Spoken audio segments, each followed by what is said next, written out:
Alrighty, guys, and the biggest trailer to come out of the Super Bowl was, of course, the new trailer for Thunderbolts. Now, if you've been following the podcast, if you've been following the YouTube channel for any point of time, really, since the Thunderbolts marketing has started, you guys will know I am very excited for this movie.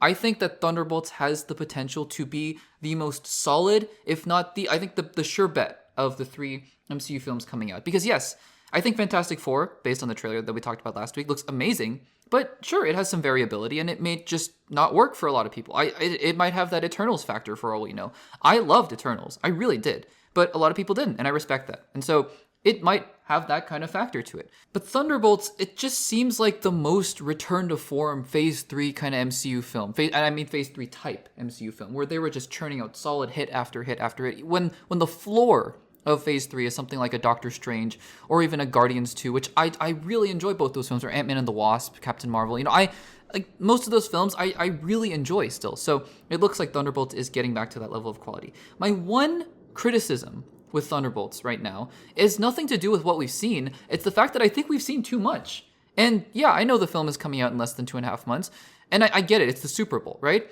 So really my gripe here is, I mean, this is a good time to have released a trailer.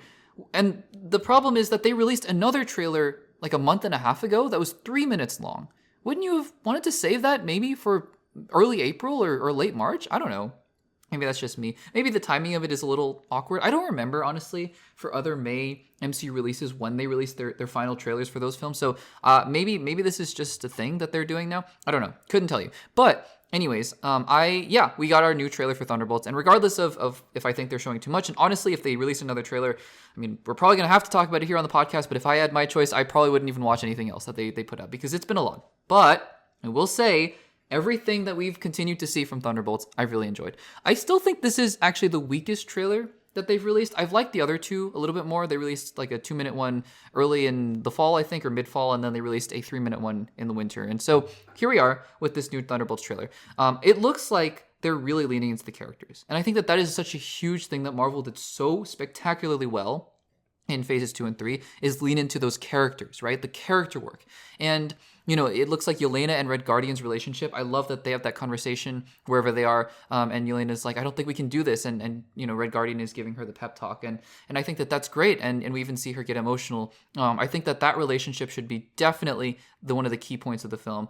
I really like how, you know, I think the idea of Bucky recruiting them. I love the idea of Bucky and Yelena kind of being the proto leaders of whatever this team ends up being. Because again, I don't think it's called Thunderbolts. You can go check out a previous segment I did about what I think this team is actually called. So that's really exciting. It looks like Taskmaster doesn't make it out of the first 10 minutes of the movie, which I get it from a marketing perspective. It almost feels like you could have sprinkled her in a little bit more to make it seem like, you know, maybe had even a fake shot of her just on a green screen in some other setting to kind of throw the scent off, because my goodness, she's not in any of the movie. Like it looks like she's just in that one scene where they're all fighting each other in the bunker. So yeah, I mean, that's a little bit concerning to me. Looks like Taskmaster is not going to be in the film for very long. But anyways, yeah, I like what we see from Ghost here. I like what we see from John Walker. It looks like he has more of a personality. Again, not to say that he was bad in Falcon and the Winter Soldier. I think Wyatt Russell was being directed to play a very specific version of the I'm this angry white guy trying to take the shield from a black man trying to become Captain America. And, you know, he's like, this is my shield and I deserve it and whatever. And so he was being instructed to play a very specific role as that version of U.S. agent. So, yeah, I mean, I think that in this version, he's just, you know, a guy who's down on his luck and he's just a part of this misfit group. I think that works really well. I like how in that one scene, I think Yelena's shooting at him. He's like, it's John. And she's like, who? Who are you? So, again, I think it's really good. Red Guardian, David Harbour is going to steal this entire movie. He's gonna be so good. I love because they released a poster that was based on him. Or at the end of it, he's like, we should be on the Wheaties box, you know, harkening back to the days when all the celebrities were on the cereal boxes, like with that really dumb toy that they always put in there. It's so funny, so good. I love how he just starts cracking up when Bucky is like, I need you guys to help. And he's like, I love that guy. Their relationship, like, I think what I'm the most excited to see is the character interactions between Bucky and Red Guardian, between Yelena and Red Guardian, even between someone like U.S. Agent and Red Guardian, who are both super soldiers, remember?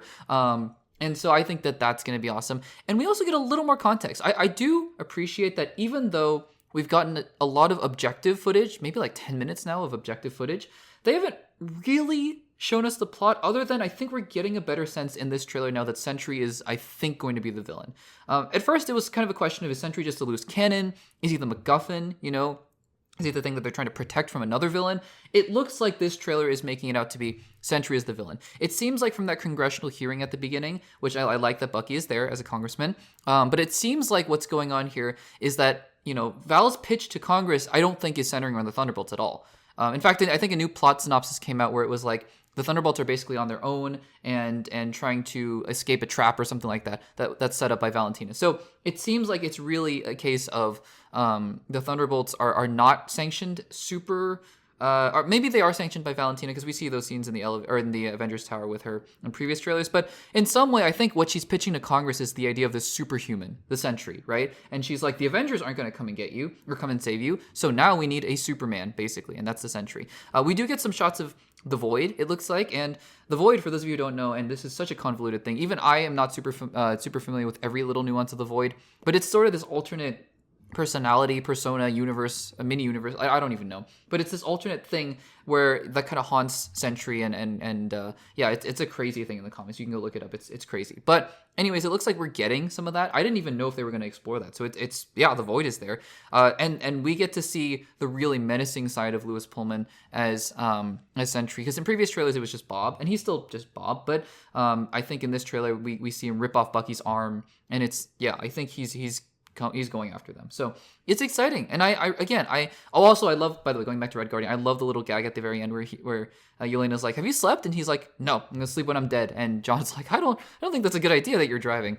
Again, I think that while this movie may not have the ceiling in terms of quality that a Captain America Brave New World or a Fantastic Four First Steps did, and I'm just talking about conceptually at least, right? I still think that this is the surest bet in terms of the floor. I think that I don't know how well it's going to do, but I can pretty much assume that it's going to be enjoyable at the very least. And so I'm very excited about that as well. So guys, what did you think about the Super Bowl trailer for Thunderbolts? I am personally getting more and more excited, even though I think you guys should stop putting out trailers at this point, but you know, the marketing is going to do what the marketing is going to do. Just don't spoil anything big and we're all good. Let me know in the comments what you thought about the trailer down below.